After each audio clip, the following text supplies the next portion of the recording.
My name is Jordan Heath Rawlings. I'm on a mission to help Canadians navigate their finances. Join me on In This Economy as I help you understand the systems behind your money problems so you can finally start thriving even in these unpredictable times. Listen to In This Economy at the Frequency Podcast Network or wherever you get your podcasts. Find your frequency. You're listening to a Frequency Podcast Network production.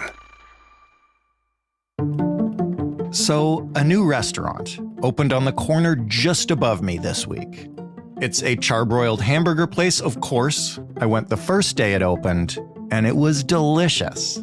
It was also expensive. I wondered, seriously, about paying more than $12 for a basic single 4-ounce burger, not even including fries or a drink. But I told myself everything is more expensive these days, and I obviously want a good hamburger place 30 seconds away from my house to succeed. So I paid. But there is a point at which I wouldn't. $15 for that little tiny patty? Probably not. And now, after recording the discussion you're about to hear today, I will be wondering where that line is at every restaurant I dine in or get takeout from for a while.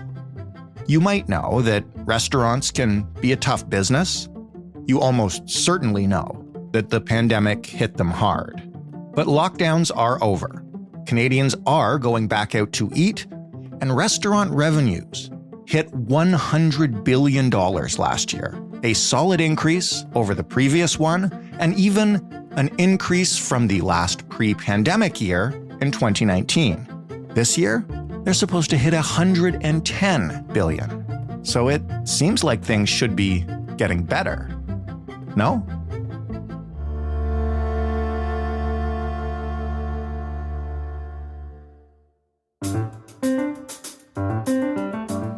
I'm Jordan Heath Rawlings. This is The Big Story. Kelly Higginson is the president and the CEO of Restaurants Canada. Hello, Kelly. Hi, Jordan. Thanks for having me. You're welcome. It's good to follow up on the overall health of restaurants, which we did during the pandemic. I was expecting to have better news to talk about today. No kidding. I think we all did, for sure. So let's start with this then. In a normal pre-pandemic year, what percentage of restaurants in Canada are operating at a loss or underwater? So currently, 34% of restaurants are operating at a loss as of March 2023, compared with just 7% before the pandemic. And another 17% have reported that they were only breaking even, compared with 5% pre-pandemic. Is this all attributable to the pandemic? I would say that yes, it is all can be connected back to the pandemic. And it starts really with coming out of the pandemic with carrying high levels of debt. Right. And when we're talking about operating at a loss, where has that money gone? Is it missing from sales? Is it because people are still not back eating in restaurants as they were? Like, what are revenues like? I wish we had a simple, easy answer for that because we might be able to find a better solution. But there are so many factors that have led to this situation. As we started to come out of the pandemic, the industry was smacked with high levels of inflation. And truthfully, I think that they were a bit of a canary in the coal mine here. They started seeing these high levels of increases before I think the average Canadian really started to notice it. And as they were trying to reopen their restaurants, parts, services, food, wages, every single aspect of operating a restaurant, whether it was the flatware, anything at all, had dramatically increased. So like double digits.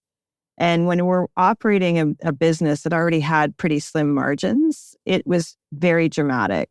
And so that was kind of the start of it. And it really hasn't slowed down. We've just seen the inflation continue to increase. On top of that, we have seen the interest rates rise. And when they came out of the pandemic, they all had certain levels of loans and debts and maxed out credit cards to try and make it through and keep the business running while we were in this very unique time in history of the pandemic. So now they are paying a lot more for that money that they had to take out as a loan. So there's certainly a few factors there. As far as people still not be eating out, unfortunately, no. Canadians have non-negotiables such as mortgage payments and food and gas and all those other things. And so discretionary spending for dining out starts to get cut back. But although we are now more than $100 billion annual food sales, once adjusted for menu inflation and population growth, the average Canadian is spending less today on food services than they were in 2019. In 2019, per capita spending on food service, adjusted for inflation, was $3,010 compared to $2,750 today. Mm-hmm. So there's, all these small pieces, it sounds like small amounts, add up to a lot for an industry that is so large, fourth largest employer in the country. We've also got the issues of different day segments. So supper traffic to a full-service restaurant in Q2 in 2023 remains 3% below Q2 in 2019. And lunch traffic is 7% below.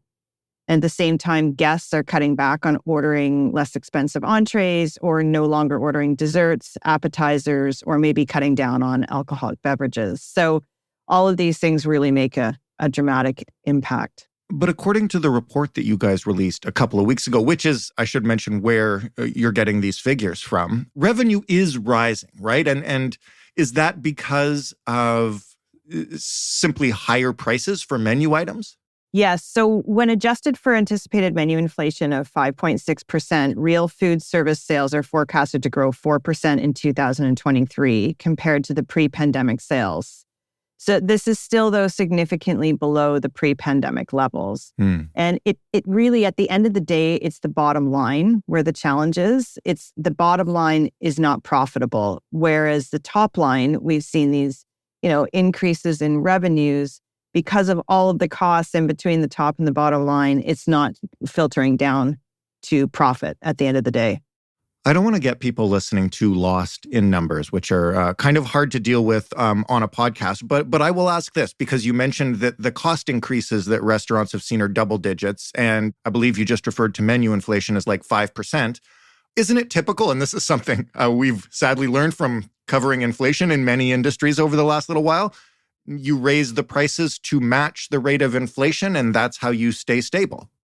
Oh, yeah. So I think restaurant operators really are doing their best not to pass down too many of the costs to the consumers because they simply know that the consumer doesn't have the discretionary spending in their pocket right now. And because we are seeing people already starting to cut back, as previously mentioned, operators are quite nervous of making, decisions that are going to impact the flow of traffic even more. So where is that line? And I'm asking you this because I read another interview with you and you gave a really interesting example about, I believe it was a blueberry muffin. Blueberry muffin. Yeah, yes. Explain it to me with the cost and expenses that go into an item so people can kind of picture it. Sure. I mean, we really are the bottom of the supply chain. We're sort of the end of the supply chain. So if we take the blueberry muffin that seems to have caught a lot of people's attention, was we've got, as we came out of the pandemic, we know that we've got shortages in labor, from agricultural workers to truck drivers to warehouse workers. All along the supply chain, we have labor increases, we've had labor shortages. We've also had dramatic increases in costs for all of these businesses right across the supply chain. So if to pick the blueberries cost goes up, that gets passed down to us. And then to get the blueberries to a supplier that's going to deliver them to a restaurant, that cost goes up. And so all along the way, there's 5%, 10%, 15% here, there, and everywhere. So by the time those blueberries get to us, there's an increase of 25%. Right. So, and these aren't exact numbers, but some of the increases that we've seen in items like a case of avocados going up 50%.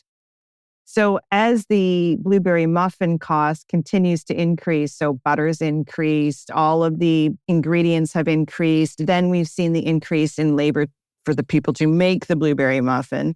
That blueberry muffin at the end of the day might actually be, if we want to increase it based on inflation in order to bring the same profit down to the bottom line, we may not need to increase that blueberry muffin by 25, 30%. And that's just not realistic. There's a psychological finite amount that people are going to pay for certain items. And I hear it all the time. My husband, once strawberries at the grocery store go over a certain amount, that's it. We're not buying strawberries. So it's the same thing with the blueberry muffin. People aren't going to spend $12 for a blueberry muffin, but we might be able to push them to $7. So we've got a lot of operators who are quite nervous, who really, they're quite gun shy, to be frank. They've had 4 years of constant headwinds and volatility. So they're not going to make any more sudden moves.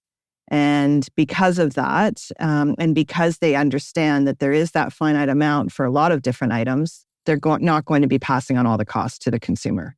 And when you spoke earlier, you mentioned that, an average restaurant operates on a pretty tight margin. What does that look like? What is a good margin, or even just like an acceptable margin for, and let's not use big chain restaurants, just, a local restaurant? Sure.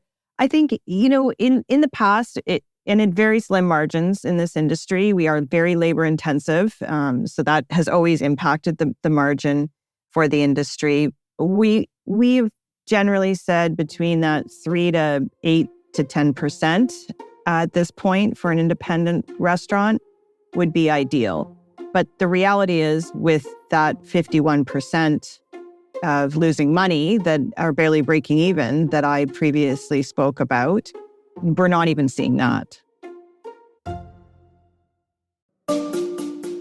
My name is Jordan Heath Rawlings. I'm on a mission to help Canadians navigate their finances. Join me on In This Economy as I help you understand the systems behind your money problems so you can finally start thriving even in these unpredictable times. Listen to In This Economy at the Frequency Podcast Network or wherever you get your podcasts.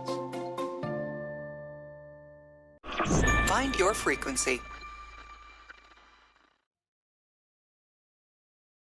You've mentioned labor a couple of times. How have those costs impacted restaurants' ability to survive? Because those are some things that I think most people would look at and say are very positive developments to come out of the pandemic.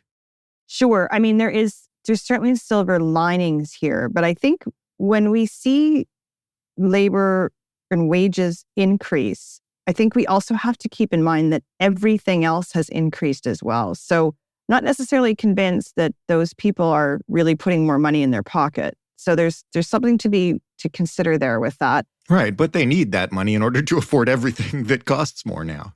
Right, but it adds to the inflationary costs, right? So in the first 4 months of 2023, wages in the industry grew by 8.4% compared to the same period in 2022, which we all saw significant increases in 2022 as well.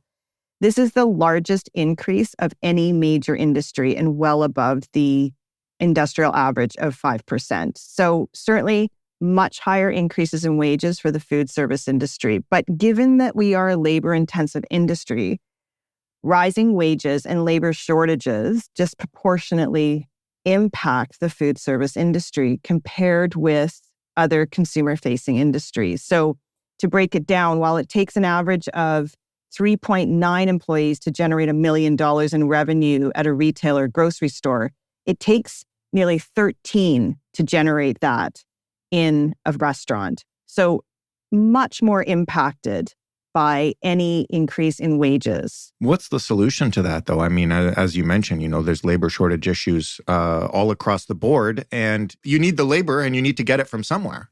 Well, and we want the labor. This is a people business. And we were talking about these independent operators open these businesses to serve people, to employ people, to be a part of the community. So that's always a really important thing that I think sometimes as we get caught up in a lot of the numbers, if we think of the impact on a community of losing one or two, if it takes some of these smaller communities that are spread coast to coast to coast, losing one or two of their restaurants is very impactful to the community. But as far as solutions go, that's where our food service facts report talks about some of the automation and tech, options out there now that could help with some of these. And I think we've seen a lot of automation and certainly some tech upgrades in restaurants in the last couple of years. But going back to the fact that they're not really making a profit, it's really hard for operators right now to find money to reinvest into their businesses in order to come up with these solutions because it's expensive. Well, that's what I was going to say. And it ends up, I assume, being the big chain restaurants that can afford to automate and lower their labor costs, and then their margins go up while everybody else struggles to be able to implement any changes. Yeah, I think, I will say I think it's being felt across the board in all areas of food service industry. So there's, while I think some operators have an easier time of it than others, there's still a lot of debt that has been built up throughout the pandemic. And if you're a big operation, it just means that it needs to be that much more of an investment. So what are those local owners doing to stay afloat given the situation? Do you have any idea of some creative solutions, systemic solutions, anything out there that you see happening that offers a way to profitability? Yeah, I think, we are seeing a lot of menu changes, which has been helpful. So things that aren't as labor intensive in the kitchens is certainly helpful. I think coming up with recipes that are a little bit easier for a greener workforce as well, because that's another piece of this. We had to reopen after 2 years of constant lockdowns, which was challenging for our workforce. So we lost a few of those. So they're tweaking just how intensive a lot of the steps of service are from the kitchen all the way to the front of the house. And I have to say I'm so in awe of what I've seen these operators get moved through over the last 3 and 4 years. And I was in the industry as we were reopening, running a business that had 5 large restaurants in 3 different provinces. So it was interesting to see that from the different regulations, and we were opening at different times. But to see the restaurants come back to life again certainly was a really awe-inspiring experience.